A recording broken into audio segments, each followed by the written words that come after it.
no aceptaremos la exclusión de nuestro pueblo de ese derecho. Mr. Gorbachev, tear down this wall.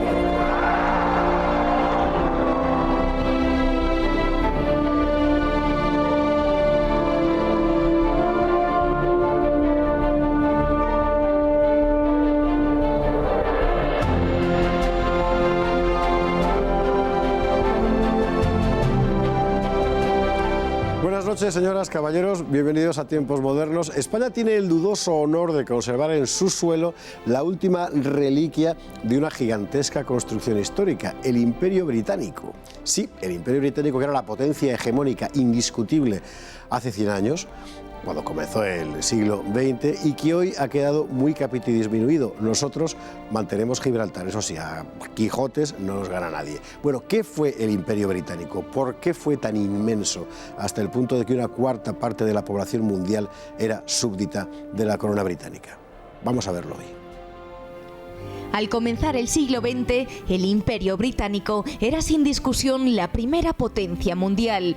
Presente en los 5 continentes, dueña de los mares, Gran Bretaña plantaba su bandera en Canadá, Australia, la India, medio continente africano. Esa condición de potencia hegemónica aún se acentuó después de la Primera Guerra Mundial, cuando buena parte de Oriente Próximo cayó bajo su control. Sin embargo, los años siguientes verían la rápida descomposición de aquel conglomerado. Hoy apenas queda nada de todo aquello. Desde esta perspectiva, Gran Bretaña ha sido una de las grandes derrotadas del último siglo. El Imperio Británico tuvo en realidad 2 fases. La primera, construida en continuo conflicto con España y después con Francia, llevó a Inglaterra a ocupar parte del continente americano en un proyecto político de dominio de los mares. Este primer imperio sufrió un duro revés con la independencia norteamericana. A partir de entonces, Inglaterra reorientó sus esfuerzos al ritmo que marcaba el rápido desarrollo de la industria y el comercio. Mientras el continente europeo se debatía en las revoluciones nacionales de mediados del siglo XIX, Londres empezaba a tejer una rapidísima y densa telaraña comercial y política a través de unos océanos donde ya nadie le hacía sombra. Los caminos abiertos por la Compañía Británica de las Indias Orientales dejaron paso al poder imperial de la corona. Durante buena parte del XIX, Gran Bretaña fue la única potencia industrial del mundo. Eso le permitió encontrar materias primas y mercados en cualquier parte sin rivalidad. Sobre esa base se edificó su poder. Al comenzar el siglo XX, el Imperio Británico abarcaba una población de 458 millones de personas y una extensión de más de 29 millones de kilómetros cuadrados. Era una cuarta parte de la población mundial y una quinta parte de las tierras emergidas. 100 años después, sin embargo, muy poco de eso queda en pie. La Primera Guerra Mundial, que vio el triunfo de Inglaterra, dejó también exhausto al país. La industrialización general puso en el mercado a nuevos competidores. Después, la Segunda Guerra Mundial abrió la puerta a 2 nuevas superpotencias, Estados Unidos y la Unión Soviética, que reorganizaron el mundo a su antojo. La descolonización consiguiente hizo el resto.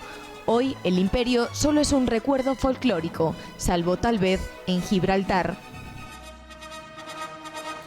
Vicente Vinovio, buenas noches. Buenas noches. Bueno, hay en la historia imperios civilizadores, Roma, España, hay en la historia imperios centrados sobre sí mismos, el chino, por ejemplo, hay en la historia imperios que son construcciones en realidad más culturales que propiamente políticas, el austrohúngaro. El británico es algo completamente singular. Es un imperio fundamentalmente marítimo, fundamentalmente comercial, que controla grandes tierras, es verdad, pero que obedece una lógica propia. Bueno, es un imperio informal, es decir, es un imperio que asienta su poder a través de instrumentos preferiblemente no territoriales, no territorializados. Entonces, en ese sentido, no está, dijéramos, en la categoría en la que estuvo Roma o en la que está el mismo imperio español, sino que está en la categoría de imperios como el cartaginés o el imperio veneciano. Es decir, que son imperios que, como tú muy bien has dicho, no tienen ese prurito civilizador que está en la misma fibra de Occidente, que primero los griegos llamaron paideia, que después los romanos llamaron romanización, que después el cristianismo endosó en la evangelización y que finalmente nosotros los españoles llevamos a cabo con el descubrimiento de América y la población de América. Aquí estamos hablando de un imperio basado en el oportunismo y en la rapiña de lo que otros han descubierto, básicamente. El segundo imperio británico, en fin, el más importante, el más conocido, es que comienza a mediados del 19, fundamentalmente porque el resto de Europa está o arruinada como España con nuestros propios jaleos, o hirviendo como en Alemania o como en Italia. Ellos conocen un desarrollo industrial extraordinario que les permite producir material más barato incluso que en los lugares donde van a venderlos, y a partir de ahí extienden una red fenomenal. La red realmente es fenomenal. Este segundo imperio tiene su auge en la década de 1860. Exactamente. Y no como se suele tomar de los manuales, 30 o 40 años después. Porque la década de 1860 es una década en la que todos los vecinos están con problemas. Es decir, los franceses están en guerra con los alemanes en la guerra franco-prusiana. En Italia se están disolviendo los estados papales por el revolucionarismo anarquizante, muy de izquierdas, etcétera, etcétera. Los Estados Unidos están en su guerra de secesión. Nosotros mismos aquí en España sufrimos la llamada gloriosa, la mal llamada Revolución Gloriosa, reflejo de aquella otra revolución también llamada gloriosa de Inglaterra. Y el común denominador es que en todos los casos hay agentes insidiosos que operan desde Inglaterra. Son el llamado Zoo de Palmerston. Metternich llamó el Zoo de Palmerston a todos aquellos... Palmerston, que era el primer ministro británico de la época, ¿no? Bueno, Lord Palmerston fue un personaje singular. En la historia no se ha acordado mucho de él, hay que andar con libros especializados, pero es un personaje realmente importantísimo, porque es el que domina toda la primera parte del siglo XIX inglés. Estuvo en dos puestos de primer ministro, estuvo en los tres partidos, estuvo tanto en el Partido Conservador como en el Partido Whig, como en el Partido Liberal, que ayudó a fundar, etcétera, etcétera. Entonces, este señor Palmerston, Lord Palmerston, tiene una responsabilidad tremenda en un estilo de creación de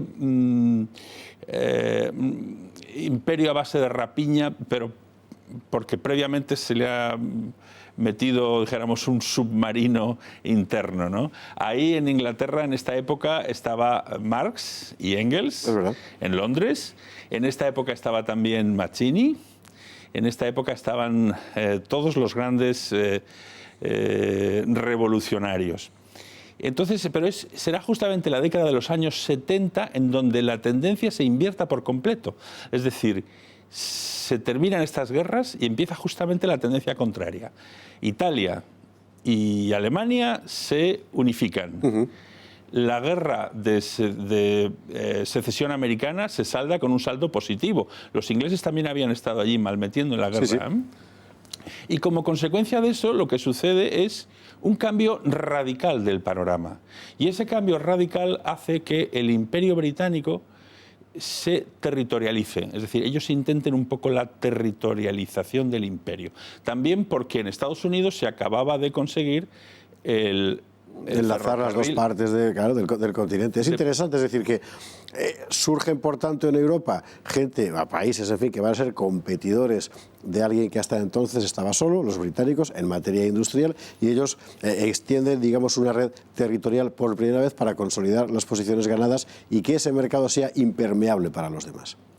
Sí, pero es justamente en esa etapa, esos últimos años, en donde ellos empiezan a endosar territorio, cuando precisamente el imperio empieza a caer ya en barrena.